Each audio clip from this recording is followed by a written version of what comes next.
오늘 하나님께서 우리에게 주신 말씀은 여호수아 4장 14절로 17절과 빌립보서 2장 1절로 5절 말씀입니다. 이제 봉독합니다. 하나님의 말씀을 경청하십시오. 그날에 여호와께서 모든 이스라엘의 목전에서 여호수아를 크게 하심에 그가 생존한 날 동안에 백성이 그를 두려워하기를 모세를 두려워하던 것 같이 하였더라. 여호와께서 여호수아에게 말씀하여 이르시되 증거궤를 맨 제사장들에게 명령하여 요단에서 올라오게 하라 하신지라. 여호수아가 제사장들에게 명령하여 이르기를 요단에서 올라오라 하매. 빌립보서입니다. 그러므로 그리스도 안에 무슨 권면이나 사랑의 무슨 위로나 성령의 무슨 교제나 긍휼이나 자비가 있거든 마음을 같이하여 같은 사랑을 가지고 뜻을 합하여 한 마음을 품어 아무 일에든지 다툼이나 허영으로 하지 말고 오직 겸손한 마음으로 각각 자기보다 남을 낮게 여기고 각각 자기 일을 돌볼 뿐더러 또한 각각 다른 사람들의 일을 돌보아 나의 기쁨을 충만하게 하라. 너희 안에 이 마음을 품으라. 곧 그리스도 예수의 마음이니. 아멘. 하나님께서 이 말씀을 통해 우리에게 은혜 주시기를 원합니다. 아멘. 2016년 새해가 밝았습니다. 그리고 오늘 첫 주일을 저희들이 맞이했네요. 첫 번째 주일을 주님 안에서 함께 예배할 수 있도록 허락하신 하나님께 감사를 드립니다. 그리고 함께 맞이할 수 있는 믿음의 벗인 여러분들이 있어서 더욱 감사드립니다. 인사 같이 나누십시다. 샬롬. 옆에 계신 분하고 우리가 첫 주일이니까요, 악수 한번 하시고요, 인사 같이 나누세요. 새해 복 많이 받으세요. 새해는 더 좋은 일들이 많이 있기를 소망합니다. 그리고 여러분의 삶을 통해서 새해는 가치 있고 의미 있고 더 보람되고 남을 더 복되게 만들고 역사를 더 진보하게 만들고 하나님의 뜻이 이루어질 수 있고 그분의 나라가 펼쳐갈 수 있는 정말 아름답고 귀한 일들이 많이 이루어질 수 있기를 주님의 이름으로 간절히 소망합니다. 기도하겠습니다. 주님 감사합니다. 주님의 말씀을 이 시간에 듣겠습니다. 들려주시는 그 말씀을 아무리 분주하고 바쁜 세상이라 할지라도 잊지 않게 하시고 여러 가지 우리를 현혹하고 있는 세상의 흐름과 조류 속에서도 우리의 눈은 주님을 향하고 이 세상을 향하여 두 발을 딛고 온전하게 주의 백성처럼 살아갈 수 있는 귀한 말씀이 될 수 있도록 인도하여 주옵소서. 주님께서 베푸신 거룩한 식탁 성찬과 함께 나누는 말씀이니 들려주시는 말씀과 보여주시고 같이 경험할 수 있는 이 말씀을 통하여 2016년 새해 주님의 백성답게 시작할 수 있도록 인도하여 주옵소서. 예수님의 이름으로 기도하옵나이다. 아멘. 오늘 첫 번째 주일 말씀의 제목을 저는 공자가 들어가는 세 개의 단어로 잡았습니다. 공감, 공유, 공동체의 터예요. 공감은 함께 느끼는 거죠. 절대 이 세 가지 단어는 혼자 이룰 수 있는 일들이 아니에요. 공감은 마음이 하나가 되는 거예요. 그 사람의 마음이 내 안에 느껴진다는 거죠. 마치 여러분 음악에서 쓰는 소리막대라고 하는 게 있어요. 이렇게 U자로 굽어 있죠. 한쪽을 땡 하고 때리면은요, 때린 것은 이쪽인데 이쪽에서 조금 있다가 울리면서 그 소리를 내는 거예요. 땡. 여운이 있는 느낌을 공감이라 해요. 그 사람의 마음이 느껴진다는 거예요. 그냥 마음만 느껴지는 것이 아니라 아픔도 느껴지고 절망도 느껴지고 좌절도 느껴지고 힘겨움도 느껴지고 눈물도 느껴진다는 거예요. 기쁨도 느껴지고 즐거움도 느껴지고 행복도 느껴진다는 거예요. 그래서 그것을 그대로 반응해 주는 거예요. 울 때 함께 울어주고 아파할 때 함께 아파하고 힘겨워할 때 함께 힘겨워하고 내 마음이 울려서 그를 바라보니 하나님께서 우리를 공감해 주시면서 주시는 그 마음으로 긍휼함을 가져 위로할 수 있고 격려할 수 있고 안아줄 수 있고 힘이 되어줄 수 있고 돕고 싶은 절절한 마음을 갖게 되는 것, 공감이죠. 공감. 이민 목회할 때 있었던 일이에요. 한 번은 이민 삶을 오래 사신 어른 목사님 한 분을 초청해서 그 설교를 부탁을 드렸어요. 근데 그 목사님이 말씀을 시작하시면서 이렇게 서두를 꺼내세요. 여러분, 한 주간 동안 애쓰셨네요.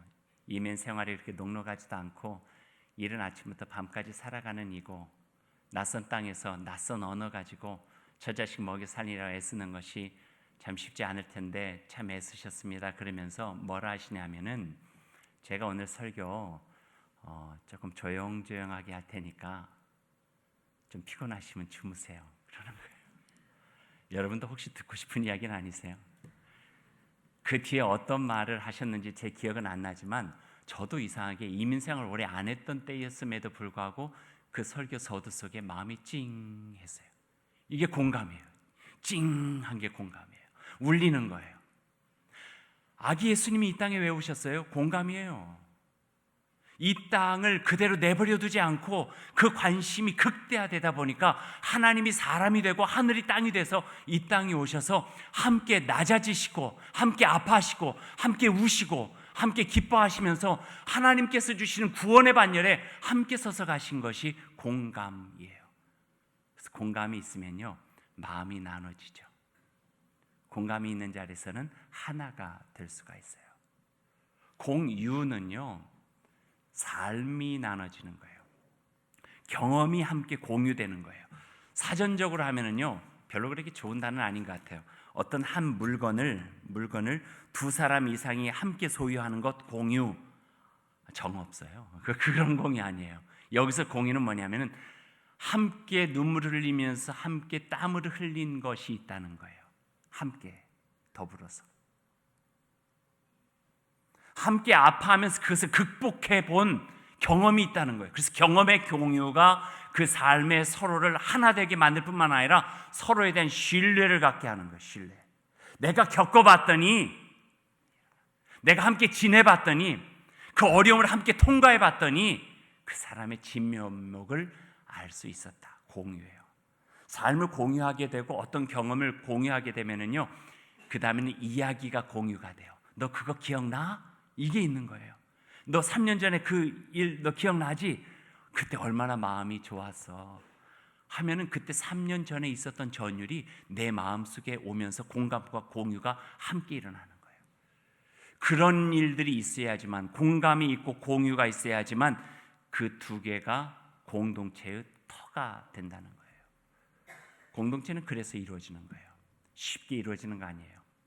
교회 공동체도 바로 그렇게 이루어졌어요. 공유와 공감, 하늘의 뜻에 반응하고 가슴 뛰는 사람들이 그 뜻을 향하여서 어렵지만 좁은 길이지만 함께 가겠다고 하는 그 삶을 가지고 함께 겪어가면서 같이 경험하고 그 이야기를 공유하면서 교회라고 하는 터는 이루어졌죠. 아름다운 공동체, 신앙 공동체는 그렇게 해서 이루어진 거예요. 세상의 공동체와 비교하지 마세요. 향후회나 동창회, 이것은 다 과거적 관계를 통해 가지고 만들어진 공동체예요. 직역이 같기 때문에, 학교가 같기 때문에, 아니면 가문, 성씨가 같기 때문에, 이런 과거적인 인연으로 관계를 통해 가지고 맺어진 공동체가 이 세상의 공동체라면, 교회는 과거적 공동체 아니에요. 과거에는 아무런 이유가 없어요. 관계도 없어요. 여러분하고 저하고 무슨 언제 어디서 만났던 적이 있나요? 하지만 주님 안에서 주님의 뜻, 주님의 나라, 주님의 꿈, 주님께 주신 그 마음 안에서 미래를 향하여 적어도 함께 나갑시다 라고 하는 그 마음을 가지고 시작하는 공동체가 바로 거룩한 신앙 공동체 교회예요. 그래서 교회에는요, 과거를 묻지 마세요. 미래가 있는 거예요. 이전에 어떻게 살아왔던지, 이전에 어떤 잘못이 있었던지, 이전에 어떤 허물을 가지고 살아왔던지, 흠결이 있었던지, 그것을 묻는 것보다는 이 자리에 주님의 이름으로 함께한 것이 소중하고 귀해서 이제는 서로가 사랑하며 서로의 짐을 나눠주고 서로를 위하고 서로를 기도하며 함께 힘이 돼서 같이 나아가 하나님의 꿈과 그 나라를 이루어 갑시다. 이게 교회예요. 교회 공동체. 그래서 교회 공동체는 공유, 하나님과 우리가 함께 공유되고 우리와 우리가 함께 공유되고 공감과 공유 같이 되어져 공동체가 이루어지게 되죠. 오늘 우리가 읽은 말씀 여호수아와 빌립보서는 공감 공유를 통해 공동체를 이루어가는 우리에게 하나는 구체적인 예를 보여주고 계시고 하나는 우리에게 격려하며 그렇게 살아가라 덕담을 해주시는 말씀이 여호수아서와 빌립보서의 말씀이에요. 여호수아서의 말씀은 지난주부터 이어져 오죠. 지난주를 기억하시면서 오늘 말씀 들어보십시다. 광야 40년 공동체가 만나가 그치고 난 다음에 요단강을 건너서 새로운 약속의 나라 가나안 팔레스타인으로 들어가게 돼요. 들어가면서 오늘 읽은 말씀은 먼저 하나님께서 명령하신 대로 언약궤를 든 제사장들이 그 푸르른 넘쳐나는 그 물 가운데 요단강에 발을 넣죠. 그러자마자 이 요단강이 갈라지면서 마른 땅이 되는 거예요. 홍해의 기적이 기억났을 것 같아요. 아마 거기 여호수아 갈렙을 제외하고는 홍해의 기적을 경험한 사람이 없을 수도 있었겠죠. 광야에서 나고 자랐으니까. 그러나 얼마나 많이 들었겠어요. 근데 그 들었던 일들이 하나님 우리와 함께 하시면 홍해가 갈라졌다는 것들이 그들의 눈앞에서 직접적으로 기적과 같이 펼쳐지게 된 거예요. 그래서 광야 40년을 마감하고 요단강을 건너서 새로운 약속의 땅으로 들어가게 되죠. 새로운 약속의 땅에 들어가서 제일 처음에 맞닥뜨린 도시가 바로 길갈이라고 하는 도시예요. 그 길갈에 모든 백성들이 다 모이자마자 여호수아는 그 백성들을 한 곳에 모아놓고 명령을 해요. 어떤 명령? 한 지파마다 한 대표가 나와서 요단강에 가서 우리가 걸어온 그 마른 땅에서 돌 하나씩 가져오라는 거예요. 각 지파를 상징할 수 있는 돌을. 그러니 12지파였으니까 12개의 돌이 다 모였겠죠. 그래서 그 앞에다가 길갈에다가 돌 무더기를 쌓아놨어요. 마치 선앙당 쌓아놓듯이 쌓아놓고 그거를 증거로 삼은 거예요. 돌 무더기, 이스라엘 백성이나 히브리 민족이 아니었으면요 그냥 지나갈 수 있는 아무런 가치가 없는 돌들이에요. 12개의 돌이 아니라 아마 120개의 돌들이 모였다 할지라도 그것에 애정을 가지고 그것을 소중하게 여길 사람들이 아무도 없어요. 하지만 그들에게는 그 돌이 그냥 돌이 아니었어요. 공유예요. 하나님이 우리와 함께 하신다는 거예요.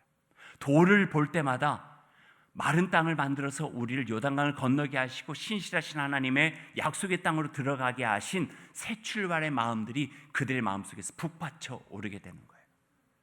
그래서 그들에게 있어서 12개의 돌 무더기는 그들의 경험의 공유고 그들이 새롭게 시작할 수 있는 약속의 상징이고 하나님이 우리와 함께 하셨다고 하는 그 돌보심의 상징이고 우리를 향하여서 미래를 주셨다고 하는 하나님의 비전이 그 돌 무더기 속에 담겨져 있는 것이죠. 실질적으로요, 길갈이라고 하는 것이 그 이전에는 아무런 의미가 없는 곳이었는데 이 히브리 공동체가 요단강을 건너서 길갈에 12개의 돌을 쌓아오는 다음에는 매우 의미 있는 곳으로 바뀌어요. 사무엘이라고 하는 사사의 말씀의 선포의 시작이 길갈에서부터 시작돼요. 사울 왕이 이스라엘의 초대 왕으로 즉위할 때 그 즉위식이 길갈에서 일어나요. 의미 있잖아요. 약속의 땅 처음 와서 돌무더기 쌓아오는 그곳에서 즉위식을 하고 말씀이 선포되고 그것뿐만이 아니에요. 바벨론 포로 70년 갔잖아요. 70년 동안 고생하고 난 다음에 그들이 돌아와서 처음으로 하나님께 예배드리면서 다시 시작하고자 하는 마음을 바로 길갈이라고 하는 곳에서 시작이 되었죠. 12개의 어쩌면 다 허물어져 버릴지 모르는 그 돌무더기 가운데서 광야 40년 고난 속에서 함께해 주신 하나님, 만나로 우리를 먹이신 하나님, 70년의 포로 생활을 끝내고 새롭게 시작하는 우리에게 하나님 다시 요단강을 건너서 신실하신 여호와 하나님과 함께 새로운 약속의 땅으로 들어갈 수 있는 그 은혜를 허락해 주십시오. 아마 그런 마음들이 돌무더기를 놓고 함께 예배하고 제사하고 찬미하는 가운데 이루어졌을 것 같아요. 왜 제가 2016년을 시작하면서 그 많은 본문과 그 많은 단어 중에 세 단어를 생각했는가? 15년을 지내고 16년을 시작하는 우리 교회에게 참 필요한 말씀이고 참 필요한 단어겠다 생각해서 같이 나누게 된 거예요. 공감이 필요해요. 교인 수가 점점 늘어나면서부터 우리의 관심이 제약이 되기 시작하네요. 그리고 나 아니어도 그 누군가가 하겠지 하는 마음으로 자꾸 우리가 위축되어지네요. 그건 아닌 것 같아요. 하나님 나라의 이 땅의 전형인 교회의 한 몸이 되고 공동체를 이룬다고 하는 것은 하나님의 관심을 우리의 관심으로 갖는 것뿐만 아니라 우리가 함께 그 관심을 가지고 나아가겠다고 하는 또 다른 약속이거든요. 공감해야 되겠죠. 더 신실하게 우리를 통해서 이루실 하나님의 뜻을 더 공감해야 되겠죠. 그리고 그 뜻이 내 마음에만 머물러 있지 않고 나의 삶으로 나아갈 수 있도록 공유하는 기쁨도 가져야 될 것 같아요. 함께 일하고 함께 땀 흘리고 함께 울고 함께 웃고 함께 즐거워하고 함께 열매를 보면서 보람을 누리면서 같이 살아갈 수 있는 그 모습이 바로 우리 교회에게 2016년도에 주시는 귀한 도전이요 말씀이겠다 생각이 되어져서 오늘 이 세 단어를 마음에 새기고 시작하기를 원하는 거예요. 이제 빌립보서의 말씀을 읽죠. 이것은 공동체를 이루며 살아가는 우리에게 주시는 주님의 격려의 말씀이고 덕담의 말씀이라 제가 말씀드렸죠. 개역 성경이 아니라 메시지 성경으로 제가 여러분에게 읽어드리겠습니다. 마음으로 잘 들으시면 좋겠습니다. 그러므로 여러분이 그리스도를 따름으로 무엇을 얻었거나 그분의 사랑으로 여러분의 삶에 얼마간의 변화가 일어났거나 성령의 공동체 안에 있는 것이 여러분에게 어떤 의미가 있거나 여러분에게 따뜻한 마음이나 배려하는 마음이 있거든 저의 부탁을 들어주시기 바랍니다. 서로 뜻을 같이 하십시오. 그리고 서로 사랑하십시오. 그리고 서로 속 깊은 벗이 친구가 되십시오. 자신의 방식만을 앞세우지 말고 그럴듯한 말로 자신의 방식을 내세우며 살아가지 마십시오. 자기가 아니더라도 다른 사람이 잘 될 수 있도록 도와주십시오. 자기 이익을 꾀하는 일에 사로잡히지 마십시오. 그리고 자신을 잊을 정도로 도움의 손길을 내밀어 서로를 위하여 사랑하십시오. 빌립보서 2장에 있는 말씀입니다. 이 말씀이 한 해를 그리스도의 참된 신앙 공동체를 시작하고 살아가는 우리에게 그리고 여러분의 가정과 삶에 격려가 되고 이 말씀을 통하여 아름다운 일들이 새해에는 꼭 이루어질 수 있기를 주님의 이름으로 소망합니다. 기도하겠습니다. 사랑의 주님 감사합니다. 하나님께서 주님의 말씀 우리에게 주셔서 공감하게 하시고 그 말씀으로 살아가면서 공유하게 하셔서 시대와 역사를 넘어 예수님께서 이 땅에서 살아가셨던 그 삶을 우리도 느끼며 또 동참하며 살아갈 수 있도록 도와주셨습니다. 이제 그 일을 위하여 우리에게 주신 아름답고 선하고 거룩한 공동체인 교회의 일원이 되어져서 2016년을 시작합니다. 하나님 함께하여 주시고 그 삶을 통하여 주님의 나라를 이 땅에서 이루어갈 수 있도록 주님 함께하여 주옵소서. 예수님의 이름으로 기도하옵나이다. 아멘.